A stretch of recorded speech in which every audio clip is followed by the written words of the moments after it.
Hello internet! Sorry for no video yesterday. My brother and his girlfriend are in town visiting and I just got really busy. I don't really like this week's Top 10 Tuesday prompt, so I'm doing next week's because I'm out of town next week, so you won't be getting any videos from me. So next week's Top 10 Tuesday prompt is top 10 books that were written in the last 10 years that I hope people are still reading in 30 years. The first obvious one is Harry Potter by J.K. Rowling. These books were a gigantic part of my childhood. I love them a lot and I really hope to pass them down to my kids, and I hope that a lot of people will do the same. I really want them to just become a classic piece of childhood that everybody reads. Boy Meets Boy by David Levithan is an amazing book that will teach a lot of people about accepting themselves and working through hard situations, and I think that it will help many people for years to come. The Fault in Our Stars by John Green, I cry every time I read. It's just an amazing book that I think will last for a really long time because his characterizations are just beautiful. I really hope that just everything John Green writes stays. The Astonishing Life of Octavia Nothing by M.T. Anderson. I don't think a whole lot of people are reading now, but I really want people to read it. I really want people to read it for years to come. It's historical fiction and young adult fiction, and that doesn't happen a whole lot. There's not a whole lot of crossover there. Because of the historical aspect, I think that people really enjoy it. I just find the entire book fascinating because I don't think that I've pimped this book enough on this channel yet. Go read Geektastic.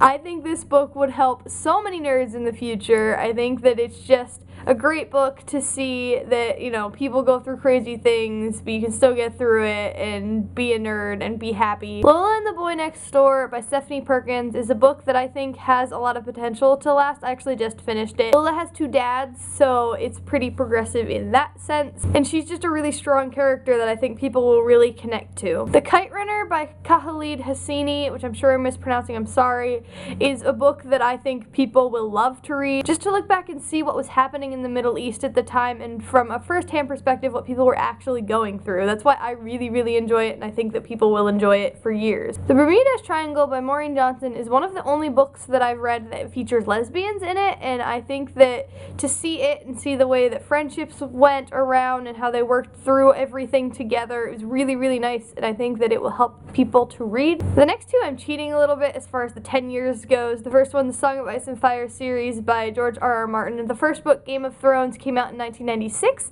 but the most recent book came out last year, and there are still books to come out, so I am just saying the series in general. It's a fantasy series, so it can last. It doesn't need to stay contemporary. I know a lot of people are reading it now, and I really hope that people continue to read it and that it stays on bookshelves for years to come. The next one, Artemis Fowl by Ian Colfer. The first book came out in 2001, so that's only a little bit of a stretch, and also there are many other books that came out afterwards, and this was a big part of my childhood as well. I really enjoyed this series, and I think that a lot of children will enjoy it. So those are the books that I would like to become classics. What books do you want people to be reading for years to come? Thank you for watching. You're awesome. See you next time.